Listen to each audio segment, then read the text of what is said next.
Balola fuenge, asukula yo mahama, aningisa yo hase, otaro, chama bebe, mama chama, balola fuenge, asukula yo mahama, aningisa. Bonjour fidèles téléspectateurs, bienvenue dans votre émission Analyse de Stars. En premier lieu, je me présente au nom de la crème. En premier lieu, je me présente au nom de la crème délicieuse de la presse congolaise. J'ai bien dit la crème délicieuse de la presse congolaise. Vous savez, si la crème est très délicieuse, comment ça y est, ce crème est vraiment délicieux. Donc la crème aussi, elle est vraiment très délicieuse. J'espère bien.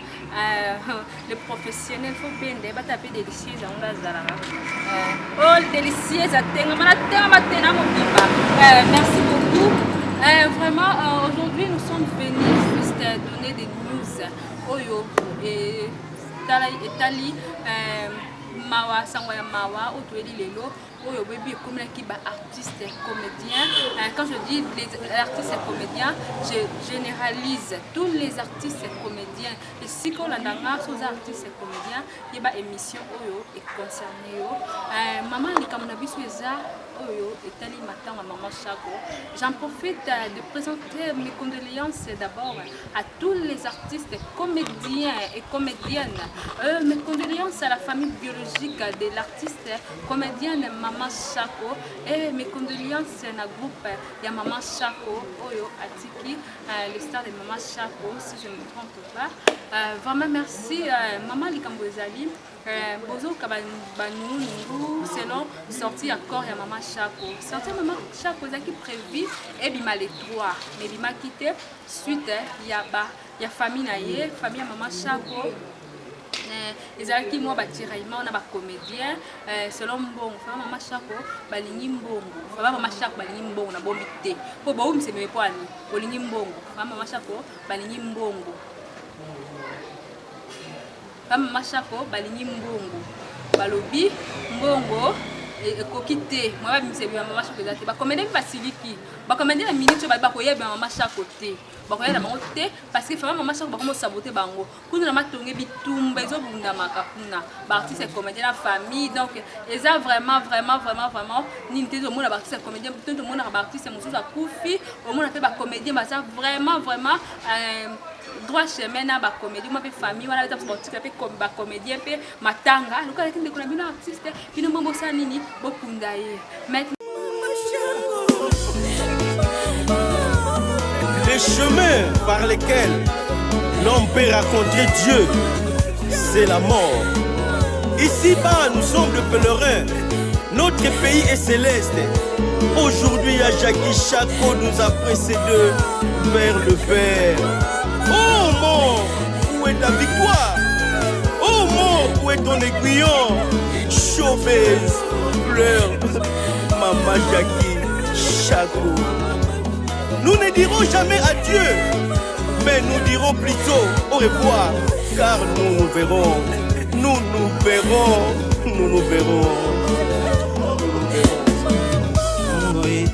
Nana fama Maman Chako baza bongo te. Bali ko tikela ba comédien matanga te. OK, Maman Chako za artiste comédienne o ayebani. À travers Maman Chako, à travers ba film Maman Chako a sala, tam fait difia yo talanga, tam fait difia ba te belé. C'était une fois, j'ai une bonne témoignage de Maman Chako. C'était une fois, on a présenté l'émission à Maman Chako. Vraiment, Maman Chako, paix à votre âme. Maman Chako, vous étiez vraiment très bonne. On a présenté l'émission à Maman Chako, on a commencé 10 heures. L'émission est 11 heures. Moi, je crois bien. Oui, avant, la crème. Oui, avant, l'émission. Nayebaki banda 11h ngabite Maman Chako yaka nga avant ko ngaza nga ponctuel na heure nga yaka nga te liboso invité déjà yaka kauki na moite nga yaka avant na komi pe wana Maman Chako a tout singa ku bepis Maman Chako ndola mama desu Vraiment, j'ai été vraiment très bien accueillie chez Maman Chaco. Elle était vraiment une très bonne maman. Je l'aimais aussi beaucoup. Dès mon enfance, j'aimais vraiment Maman Chaco. Paix à votre âme. L'histoire de la comédien Basiliki. La comédien Basiliki, Maman Chaco. Suite à famille. Ba programme ezo bima ba famille ba zo beta betongo so programme bien comédie à musique programme jour boy famille ba bimission jour boy parce yango ezo kanate ba comédie so beaucoup na matongi na minute yo donc il na cameraman na les professionnels araignée bomona et kauki artiste ba zate artiste ba siliki to bomba tete ba artiste comédien ba siliki ba ya matin Maman Chaco té la crème a bomba té na lo ba information oyo eza vrai eza réel so que vérifier kuna matongi mo na artiste ba zate. Maintenant, il y a un programme. On veut les désolés sur Maman Chaco. Maman Chaco, Maman Tanzaleli.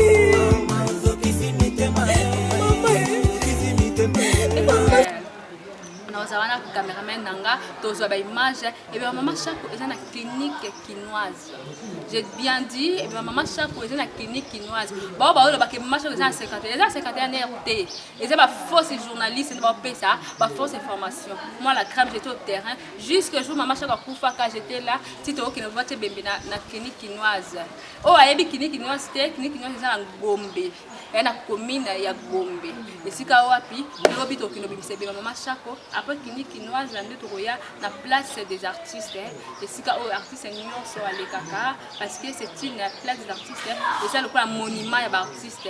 Nous avons vu Maman Chaco. Après, on a tour Mwandambu. Kuna na résidence na ye na matongi en face ya mwana kine en face ya mwana kine soko mika na victoire wana iyo le ko utana ko wapi webine mwana kine te Maman Chaco avant na mwana na victoire na matongi donc eyebani za ba moya kala eyebani so komi wana kana victoire bino luka mwana kine ba la tsayo tant mususu ko temps ya olanda biso na morgue te olanda biso bisika te aux mois tawana yakoya yo olinga Maman Chaco bana olinga Maman Chaco bana olinga ba pièce olinga Maman Chaco nenga jouaka soko zo temps ya na morgue te ya clinique quinoise oya na mwana kine esika wapi tokozala tozoba image bomona de la morgue jusqu'au place des artistes jusqu'au cimetière jusqu'à na bain de consolation. Nous avons des artistes vraiment beaucoup vraiment chaque année. Vous t'en bien. Vous t'en bien. N'habitez que Maman Chaco t'en bien. Parce que Maman Chaco, elle a de bons témoignages. Vraiment, Maman Chaco a qui il va quoi jouer dans l'artiste belé. Il y avait un artiste autre qui en ligne. C'était le président Jimmy Kondo. Caméraman Nangaï, les professionnels, balobi araignée, les professionnels à cause de l'image oyo. Maman Chaco, bah jouer qui na président Kondo pour faire plaisir vraiment. Balobi pour faire plaisir à vous qui me suivez à ce moment. Balobi Maman Claudia Mavungu ya JF Minga. C'est la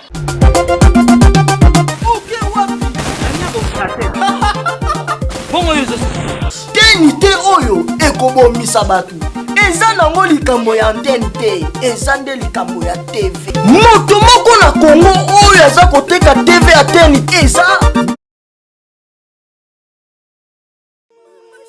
plaisir aussi na mwana mokonzi balobi Blandine Titi Kabeya.